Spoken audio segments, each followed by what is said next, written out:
rente mémorielle Benjamin Stora qui existe entre l'Algérie et la France. On lit ça dans votre rapport. Mais est-ce que cette rente mémorielle ne prendra pas fin quand il y aura une vraie reconnaissance des méfaits de la colonisation?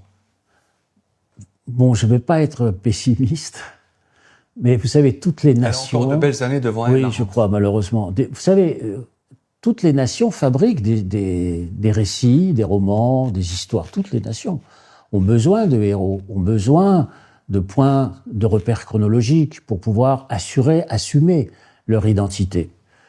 Or, en l'occurrence, la rente mémorielle entre la France et l'Algérie, elle est douloureuse. C'est-à-dire qu'elle est faite de tragédies, elle est dans la violence. C'est ça le grand problème.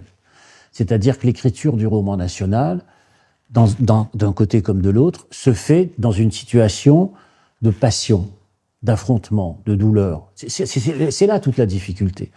Donc, on peut pas, encore une fois, on pourra pas en finir définitivement comme ça avec cette histoire-là. L'Algérie a besoin aussi d'avoir une histoire qui corresponde pas tout à fait à la réalité historique, car l'histoire algérienne, à la différence de l'histoire française, est plus capable de reconstruction, que d'occultation. C'est-à-dire de reconstruction par rapport à des figures politiques qui ont longtemps été mises au secret en Algérie. Alors qu'en France, c'est l'inverse. C'est l'occultation qui domine. En France, c'est le déni. C'est-à-dire qu'on ne connaît pas l'histoire. En Algérie, j'allais presque dire, on la connaît trop. Mais pas forcément dans le bon sens. Pas forcément avec tous les acteurs de cette histoire. C'est pour ça d'ailleurs que j'ai fait un dictionnaire biographique dès les années 80, parce qu'il m'apparaissait nécessaire, dans l'histoire algérienne, de connaître les acteurs réels de cette histoire. Bon, pour moi, c'était quelque chose d'évident et d'essentiel. Mais le problème, c'est que cette rente mémorielle, tout dépend de comment elle est utilisée. Si c'est simplement pour dire « nous n'avons pas perdu la guerre, il faut la poursuivre », etc., donc il y a un côté négatif, je veux dire, de la rente mémorielle. Il y a un côté, disons, qui interdit l'approche, qui construit des obstacles. C'est ça le problème. En Algérie aussi, il faut dire la vérité. Je veux dire que la question de la rente, entre guillemets, mémorielle qui existe, c'est le fait de ne pas intégrer dans le récit national algérien toute une série de courants, de groupes, de personnages, etc., qui se considèrent ou qui se vivent toujours comme exclus de cette histoire et qu'il faut réintégrer dans cette histoire.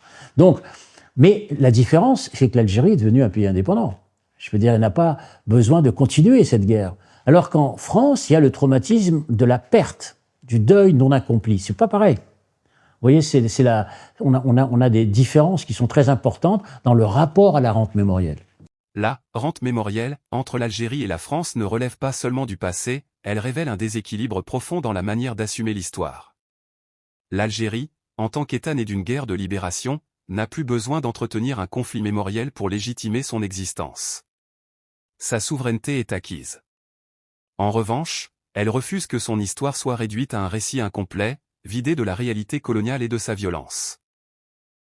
Aujourd'hui, l'Algérie est un acteur géopolitique à part entière, influent en Afrique et en Méditerranée, et porteur d'une mémoire qui dérange par ce qu'elle rappelle. Lorsqu'elle est mobilisée comme un outil de souveraineté, et non comme une arme de revanche, cette mémoire devient une force politique. De l'autre côté, la difficulté française tient moins à un excès de mémoire qu'à son déni, l'incapacité à accomplir le deuil du passé colonial et à regarder l'histoire sans l'édulcorer. Ainsi, le véritable enjeu n'est pas la mémoire en elle-même, mais l'usage qui en est fait, sera-t-elle un pont vers la compréhension ou un obstacle durable au dialogue ?